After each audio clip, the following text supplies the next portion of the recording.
दोस्तों, आज फिर एक रोमांटिक कहानी लेकर आई हूँ, तो अंत तक बने रहिए।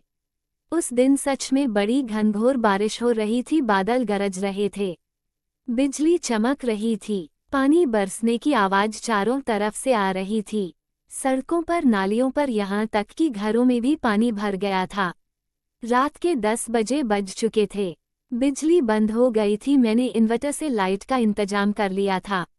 मौसम आशिकाना भी था और डरावना भी। इस हादसे में घर में अकेली ही थी। बरसात की बूंदें जमी पर गिर रही थी तो दिल के अंदर भी हल्की सी गर्माहट हो रही थी। मन कुछ ज्यादा ही बेचैन था और बाहर बादलों की गड़गड़ाहट ने माहौल और भी रोमांचक बना दिया था। मौसम कुछ ऐसा था कि दिल कर रहा था कि कोई पास होता तो मैं ऊपर उसके सीने से लगा सारी थकान भूल जाती। कितना मजा आता, लेकिन जो सोचो वह होता तो है नहीं। मैं चुपचाप अपने जज्बातों को दबाकर बैठी हुई थी। मेरा नाम प्रियंका है, मेरी उम्र 25 साल और अंदाज कुछ ऐसा कि लोग खुद ब खुद आकर्षित हो जाएं। मैं यहाँ अपने फ्लैट में अकेली ही रहती हूँ। अचानक किसी ने डोरबेल बजा दी। मेरे मन में आया कि इस समय कौन आ गया। मैं उठी और मैंने दरवाजा खोलकर बाहर झांक कर देखा तो वहाँ 2 लड़के खड़े थे। एक बोला, मैम हम लोग बहुत भीगे हुए हैं, क्या हम यहाँ बैठ सकते हैं? मैंने कहा, वहाँ कहाँ बैठे, यहाँ अंदर आकर बैठ जाओ। दोनों अंदर आ गए। उसने कहा, मेरा नाम आंसू है और इसका प्रशांत, हम दोनों दोस्त हैं। सड़क पर पानी बहुत भरा हुआ है। मेरी गाड़ी पानी में डूब गई और खराब भी हो गई। अब मेरे यहाँ से जाना संभव नहीं हो पा रहा। हम बरसात रुकने का इंतजार कर रहे हैं। जैसे ही बरसात रुक जाएगी वैसे ही हम लोग चले जाएंगे। मुझे वह दोनों भले आदमी लगे। मैंने उन्हें कमरे में अंदर बैठा लिया और एक एक बड़ी तौलिया दे दी। मैंने कहा, तुम लोग गीले कपड़े उतार दो, नहीं तो फिर मुसीबत में फंस जाओ। फिर मैं ये कपड़े वॉशिंग मशीन में डालकर धो दूंगी और सुखा भी दूंगी। वह लोग मेरी बात मान गए। जैसे ही वह सामने आए, उनका लुक इतना दमदार था कि मैं खुद को रोक नहीं पाई। उसकी मस्कुलर बॉडी, परफेक्ट शेप और स्टाइलिस्ट एटीट्यूड ने दिल ने बस एक ही बात कही, ये दोनों वाकई में पूरे पैकेज लगते हैं। बाहर से भी और शायद अंदर से भी मेरी नज़रें अब वहीं ठहर गई थी जहां कोई भी लड़की एक बार तो झांकना चाहती। सोचती रही कैसे ये पर्दा हटे और मेरा सवाल जवाब बदल जाए। मेरे अंदर ऐसी बेचैनी थी तो यकीनन वह भी अंदर ही अंदर कुछ महसूस कर रहे होंगे। आग तो 2 तरफा ही होती है। अपने बालों से खेलते हुए धीरे धीरे उनकी तरफ इशारा किया। फिर 3 पैगा गरम विस्की बनाई और मुस्कुराते हुए बोली, इस सर्द मौसम में कुछ गर्माहट हो जाए। मैं उनके सामने सोफे पर बैठकर विस्की पीने लगी। वे खड़े बड़ी देर तक मुझे निहार रहे थे। नजरें कहीं खास जगह पर टिक गई थी। आखिर मर्दों की नजरें कुछ खास बातों पर ही टिकती है। ये तो सब जानते हैं। मैंने पूछा, तुम दोनों दोस्त हो या रिश्तेदार? उसने कहा, हम दोनों दोस्त हैं। रिश्तेदार नहीं, हमारी दोस्ती बहुत पुरानी है। हम और हमारा घूमना फिरना भी साथ साथ होता है, तो फिर मस्ती मजाक, हल्के फुल्के चुटकुले और थोड़ी हरकतें भी होती होंगी। हाँ, दोस्त हैं तो ऐसी बातें भी शर्माने की कोई बात नहीं होती। लड़कियां अक्सर एक दूसरे के साथ शर्म आती नहीं, बहुत खुलकर रहती हैं। लेकिन लड़कों के बीच क्या अभी ऐसा खुलापन होता है? क्या वह बिना दोस्तों के बीच तो ऐसा ही होता रहता है।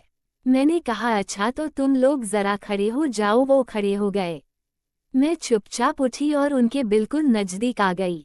उनको जरा सा भी एहसास नहीं हुआ कि मैं क्या करने वाली हूँ। तौलिया हटाती उनकी शर्मीली क्या अदाएं देखने लायक, और वह शर्मा कर बैठ गए। मैंने हंसते हुए कहा, अब तो शर्म आ ही गई ना, नहीं तो शर्म आती तो वैसे ही खड़े रहते, खुद को ढकते भी नहीं। आंसू बोला, मैडम हम तो एक दूसरे से नहीं शर्माया करते, पर आपके सामने थोड़ा अनकंफर्टेबल फील हुआ। मैंने हंसते हुए कहा, क्या तुम लड़की हो जो इतने शर्मा रहे हो? वैसे जब किसी मस्त लड़की की नज़रें पड़े तो लड़कों को तो कॉन्फिडेंट होना चाहिए, ना कि छुपते चलना चाहिए। प्रशांत बोला, देखिए मैडम, अब हम सो के लिए रेडी है, और एक दूसरे को देखकर मुस्कुराए। मैंने दोनों का ध्यान अपनी तरफ खींचा और प्यार से कहा, क्या बात है लड़कों, शर्म तो वैसे भी तुम्हारी लायक नहीं लगती। मेरे इतना कहते ही दोनों का रिएक्शन देखने लायक था और वो पूरे मूड में आकर मुझसे करीब होने लगे। फिर मैंने अपने बालों का जुड़ा बनाया और थोड़ा डांस करने लगी। मुझे देखकर भी दोनों अपनी नजरें नहीं हटा पा। मन खुश था तो मैंने थोड़ी मस्ती की और माहौल को खुशनुमा बनाया और फिर बिना किसी झिझक के मैंने उन्हें अपने दोस्ताना और मस्ती भरी नजरें दिखाएं।